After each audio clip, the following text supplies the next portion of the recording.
શ્રી ગણેશાય નમઃ. આપણી YouTube channel ભક્તિ સત્સંગમાં આપ સૌનું સ્વાગત છે.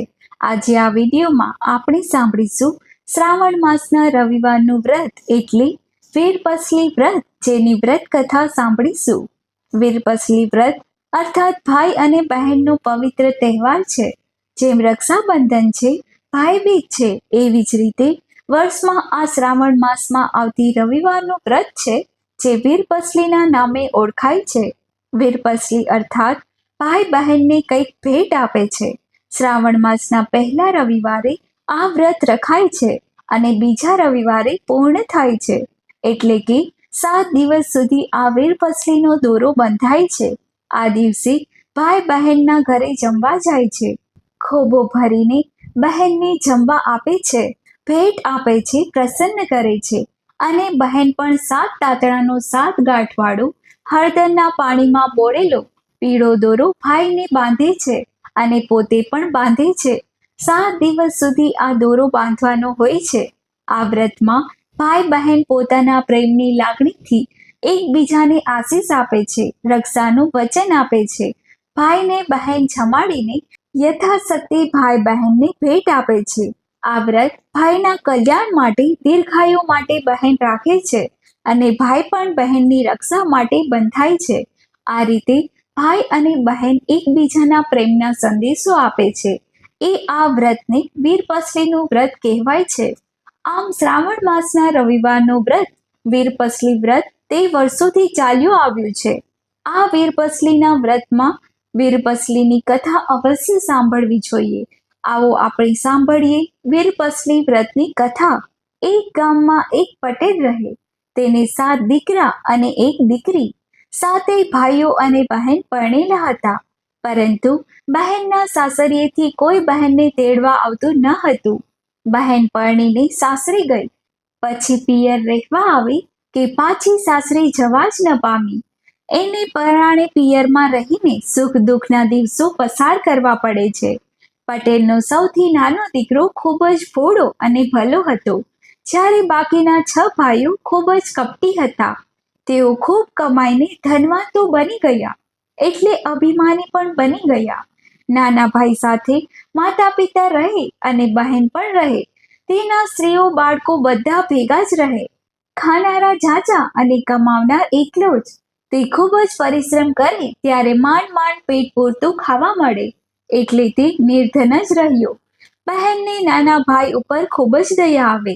તેને થયું કે લાવ મારા ભાઈને ટેકો કરું. એમ વિચારીને તે 6 ભાઈઓ પાસે કામ માંગવા ગઈ. ત્યારે અભિમાનથી છકી ગયેલી તેની ભાભીઓએ કહ્યું, નણંદબા, અમારે ત્યાં બીજું તો કોઈ કામ નથી, પણ અમારા 6ના ઘરના ઢોર ચારવા જાઓ તો બપોરનું 1 ટાણું વધ્યું ઘટ્યું ખાવા માટે આપીશું. બિચારી બહેન કરે તો શું કરે? કામ જોઈતું હતું, આથી તેણે ઢોર ચારવાનું કામ પણ સ્વીકારી લીધું. બહેન તો 6 ભાઈઓના નિયમિત રીતે ઢોર ચરાવવા જાય અને વધ્યું ઘટ્યું ખાઈને દિવસો પસાર કરવા લાગી. એક દિવસ બહેન ઢોર ચરાવવા જતી હતી. ત્યાં નદી કાંઠે સરખી સરખી છોકરીઓએ નાતી ધોતી જોઈને એણે પૂછ્યું, બહેનો, તમે આ શું કરો છો? ત્યારે છોકરીઓ બોલી, આજે વીરપસલી વ્રત છે, એટલે વીરપસલીના દોરો લઈએ છીએ. દોરો લેવાથી શું લાભ થાય છે? તેવું બહેન પૂછે છે. ત્યારે તે છોકરીઓ કહે છે, 12 માસ ભાઈને સુખ મળે છે. ત્યારે બહેન બોલી, મારે વીરપસલીનું વ્રત લેવું છે, પણ એ વ્રત સી રીતે થાય તે મને શીખવાડો ને.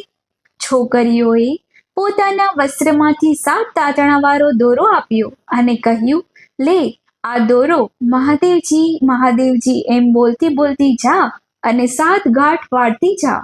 પછી 8 દિવસ સુધી વ્રત કરજે. રોજ સવારે વહેલા ઉઠીને સ્નાન કરીને દોરાને ધૂપ આપજે. 9મા દિવસે વ્રત ઉજવજે અને દોરાને પીપળે બાંધજે. છોકરીઓના કહ્યા પ્રમાણે નાની બહેને વ્રત શરૂ કર્યું. આમ કરતા કરતા 8 દિવસ પસાર થઈ ગયા.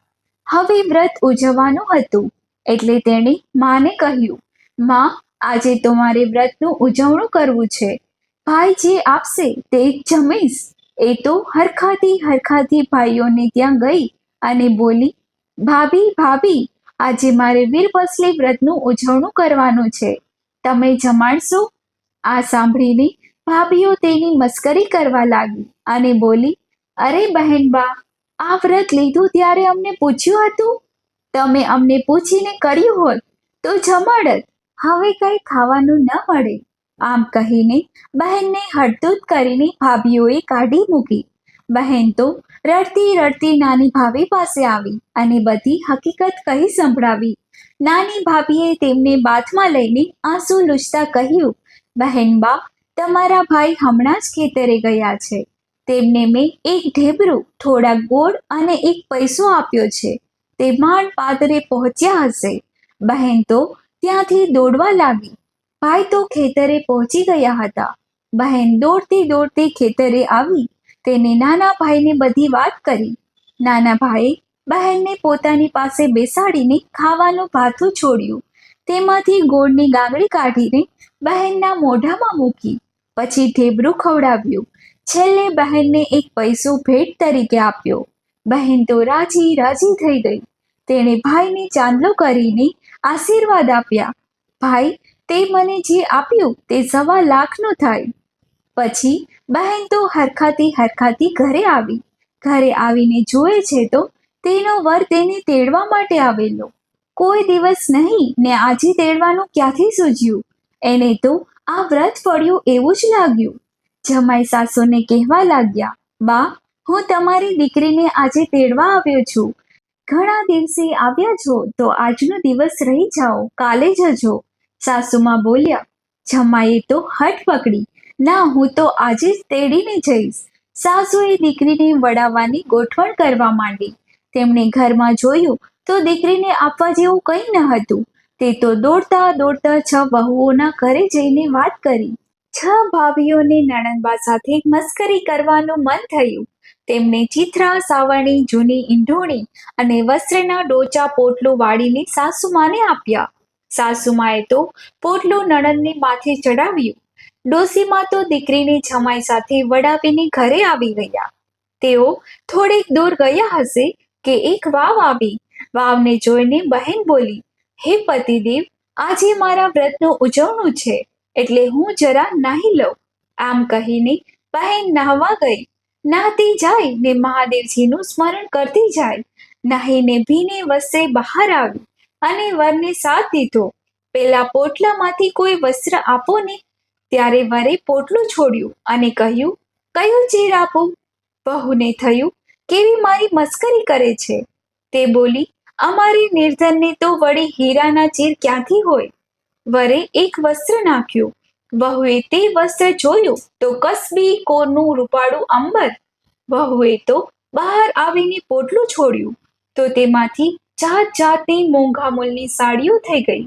તે હરખાતી બહાર આવી કે ત્યાં પગથિયે અન્નથી ભરેલો કોથળો મળ્યો. પતિ પત્ની બંને વાવની બહાર નીકળ્યા કે ત્યાં એક મોટો મહેલ ઊભો થયેલો જોયો. બંને પતિ પત્ની મહેલમાં ગયા. પતિ તો આ બધું અચાનક કેવી રીતે બન્યું તે વિચારવા જ લાગ્યા. ત્યાં બહેન બોલી, આ બધું વીરપસલીના વ્રતનો પ્રભાવ છે. બહેન તો મોટા મહેલમાં જઈને રસોઈ કરવા માટે જ્યાં ખાડો ખોદે ત્યાં સોનું સોનું નીકળે. બહેને ધરતી માતાને પ્રાર્થના કરી કે, હે ધરતી માતા, થોડી ભોય ઉખાડી આપો. ત્યાં તો ચૂલો થાય એટલી ધરતી ઉખડી ગઈ. વહુએ રસોઈ કરી. બંને જણા જમવા બેઠા. જમી પરવારીની વાતે વળગ્યા. પછી તેમણે ત્યાં જ રહેવાનો નિશ્ચય કર્યો. તેમણે સોના મહોરો વેચીને વેપાર ધંધો વિકસાવ્યો. જ્યારે આ બાજુ વહુના પિયરમાં દુકાળ પડ્યો. 6 ભાઈઓ ભિખારી થઈ ગયા. માતા પિતા, 7 દીકરા અને 7 વહુ પેટિયા માટે પરગામ જવા નીકળ્યા. તેઓ ચાલતા ચાલતા દીકરીની હવેલીએ આવ્યા. મોટી હવેલી જોઈને કામકાજનું પૂછવા લાગ્યા. 7મે માળેથી દીકરીએ પોતાના ભાઈઓ અને માતા પિતાને ઓળખ્યા. તેમણે પોતાને ત્યાં રાખ્યા. બહેને 6 ભાઈઓ અને 6 ભાભીઓને મજૂરીનું કામ સોંપ્યું. તગારા, કોદાળી, ઈંઢોણી આપ્યા. નાના ભાઈ ભાભીને કંઈ જ કામ કરવાનું નહીં, ફક્ત બેઠા બેઠા જમવાનું. એક દિવસ બધા સાથે જમવા બેઠા. બહેન 6 ભાઈઓની થાળીમાં સોનાના ટુકડા મૂક્યા અને 6 ભાભીઓની થાળીમાં રૂપાના ટુકડા મૂક્યા. જ્યારે નાના ભાઈને લાપસી પીરસી 6 ભાભીઓ અને ભાઈઓ જુએ છે તો બહેનને દીઠી એમની આંખો ઉખડી ગઈ. તેમણે બહેનને દુઃખ દેવા બદલ ખૂબ જ પસ્તાવો થયો. એમની આંખમાંથી પાણી વહેવા લાગ્યા. બહેનને એમની ઉપર દયા આવી. તેણે દરેક ભાઈઓને એક એક ઘર આપ્યું અને દરેકને અલગ અલગ ધંધો પણ કરી આપ્યો. બધા આનંદથી રહેવા લાગ્યા. હે મહાદેવજી, વીરપસલીનું વ્રત જેવું આ નાની બહેનને ફળ્યું તેવું આ વ્રત કરનાર, કથા કહેનાર, કથા સાંભળનાર સૌને ફળજો. બોલો મહાદેવજીની જય. તો આપણે સાંભળી વીરપસલીની વાર્તા. આપ સૌને વીરપસલી વ્રતની ખૂબ ખૂબ શુભકામના, મંગલ કામના. જય માતાજી, જય શ્રી કૃષ્ણ.